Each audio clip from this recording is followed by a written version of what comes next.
தூத்துக்குடி மாவட்டம் திருச்செந்தூரில் உள்ள புன்னக்காய்கள் கிராமத்திற்கு 50 நாட்களுக்கு ஒருமுறை மட்டுமே குடிநீர் விநியோகம் செய்யப்பட்டு வரும் கொடூரம் வெளிவந்து அதிர்ச்சியை கிளப்பியுள்ளது.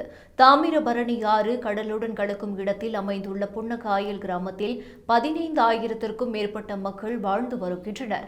இந்த கிராமத்துக்கு கடந்த 2 மாதங்களாக முறையாக குடிநீர் விநியோகம் செய்யப்படுவதில்லை என்றும் 50 நாட்களுக்கு ஒருமுறை மட்டுமே குடிநீர் வழங்கப்படுவதாகவும் மக்கள் குற்றம் சாட்டியுள்ளனர். இதுகுறித்து சம்பந்தப்பட்ட துறை அதிகாரி, பஞ்சாயத்து நிர்வாகம், மாவட்ட நிர்வாகம் என அனைத்து இடங்களிலும் புகார் கொடுத்த போதிலும் எந்த நடவடிக்கையும் எடுக்கப்படவில்லை என்று புன்னக்காயல் மக்கள் குற்றம் சாட்டியுள்ளனர்.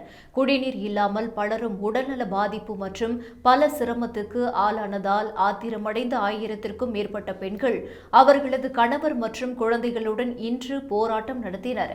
மேலும் வெள்ளத்தின் போது ஊர் முழுக்க தண்ணீர் தேங்கி 2 நாட்கள் அவதிப்பட்டதாக எந்த அதிகாரியும் நடவடிக்கை எடுக்கவில்லை என்றும் குற்றம் சாட்டிய மக்கள் குடிநீர் வழங்க நடவடிக்கை எடுக்குமாறு அரசுக்கு கோரிக்கை வைத்துள்ளனர்.